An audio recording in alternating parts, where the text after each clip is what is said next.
I don't know, man. It touched me right here. I'm pointing to my heart.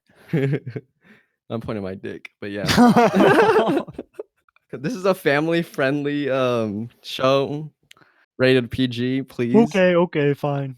Welcome to the Space Turtle Show, the greatest show in the galaxy. I'm your co-host, Joey Garvey, and with me, as always, is the illustrious Mr. Joshua Toe. How you doing? Um, I aged 10 years from watching this movie, That but sounds about right. yeah, for this episode, we're gonna give a little, non-spoiler sneak peek of our thoughts on the new movie, The Lighthouse, by, Robert Eggers, starring Willem Dafoe and Robert Pattinson. This movie's had a lot of buzz from the festivals that it had been to, and, all the movie reviewers that I listen to have, praised it a lot, so I'm excited to get to talk about it after seeing it because I was blown away in more ways than one. Yeah, Did Robert you have Eggers being the director of The Witch, Robert Pattinson and William Dafoe being some really cool people. That's their resumes. They're too High big. quality, high quality. Yeah, I mean, if you don't know them, then where you been living, but Yeah. did you I have don't think any this is the show for you. Did you have any, first reactions to the film? Yeah, I was floored with it. I couldn't believe how good it was. I came in with pretty high expectations, but I didn't know what to expect really. And in terms of a theatrical experience, it was really, really, really, really, really, really, really, really, really good.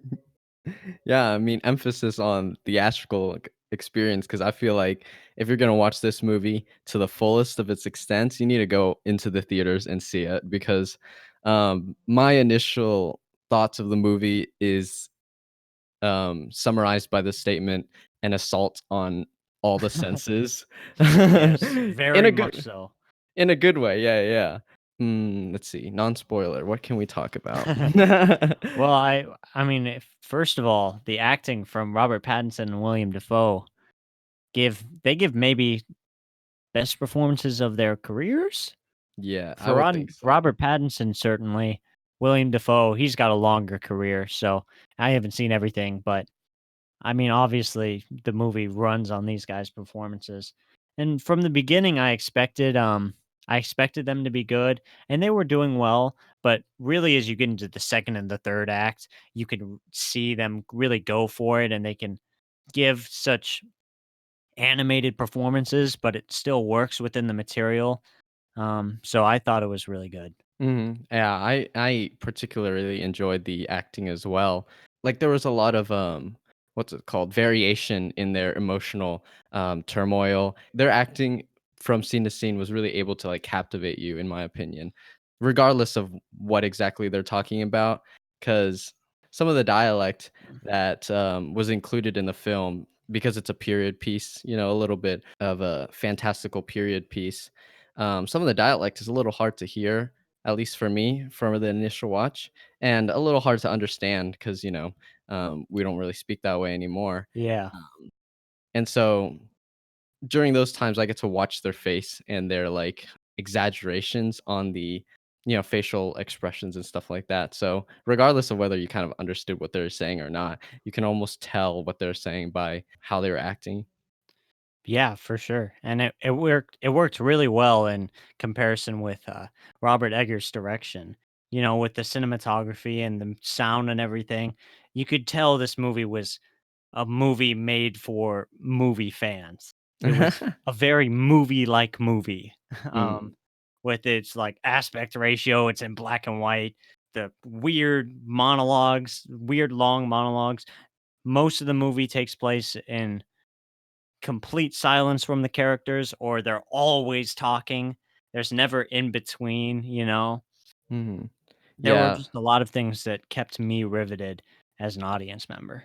and I felt like it had this beat to it that it wasn't exactly a slow burn like some like I know like some of my favorite films, a lot of the criticism there is like, oh, it's such a slow burn and stuff like that. Although this wasn't, in my opinion, that horrific of a horror film, Whether I would classify it as a horror is, debatable in my mind Thriller, still. maybe? Yeah, yeah, definitely a thriller, definitely intense, definitely got my heart beating, like my heart racing, like, in many moments, but also there's also the calm, almost like that kind of storm that the m the movie is, like, talking about. It was almost like the tone of the film was like that. There's, like, calm moments, and then there are, very high beats, and it escalates, as the film goes, and I felt like was never disconnected from the film, or from the characters, and I thought that was one of my favorite things about just, like, the direction and the writing. Yeah, I mean, they really do a good job at whatever's going on, keeping you invested, whether it be something small like him going outside to clean off something or getting a lobster.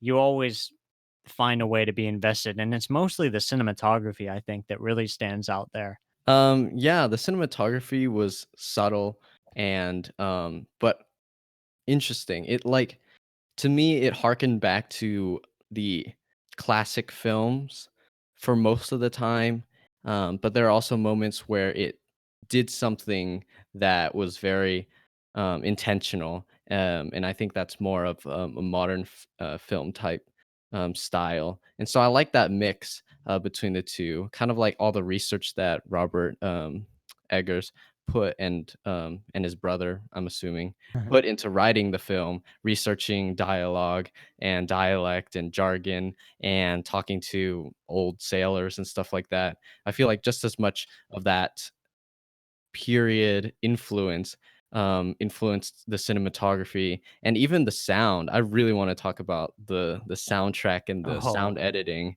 That was one of my favorite parts of the film. I mean, the sound is incredible. It might be the best movie score of the year for me, even though it's mostly just weird noises every once in a while. It does a good job at encapsulating what it feels to go mad. You almost feel like you're going mad yourself when you're watching the movie and you're nearing the end of the third act. And Mhm. I think the sound does a really good job at that.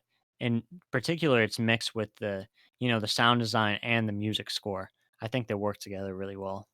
That's pretty much exactly what I was gonna say is that other reviewers have said, like Chris Stuckman has said that you kind of go mad along with the 2 characters, Yeah. and, I was definitely looking out for that while I was watching, but I felt like if one thing made it most apparent that kinda ate away at your mind, it was definitely the soundtrack, and the way they did the sound editing, and it's if not my favorite, one of my favorites aspects of the film, and not to mention one of the biggest sounds that drove the film, which I'm not gonna mention specifically, but that one just, like, wrung your mind the whole film. So No, look for forward sure. to that.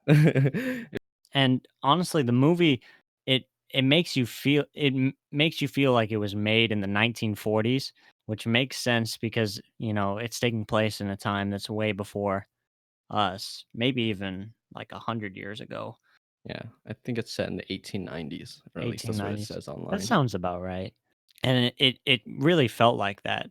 But I guess moving on from that, what did you think, non-spoiler way, that what the film meant? Do you have any ideas? Always take your time on this one. I I asked you first because I gotta think about it for a little more. Okay. No, I'm kidding. um, I see your plan. It's okay. I did it a couple weeks ago. Um, well, I think a huge thematic element of the movie is, power and how you come to grips with power and how your environment can kind of shape how you feel about power.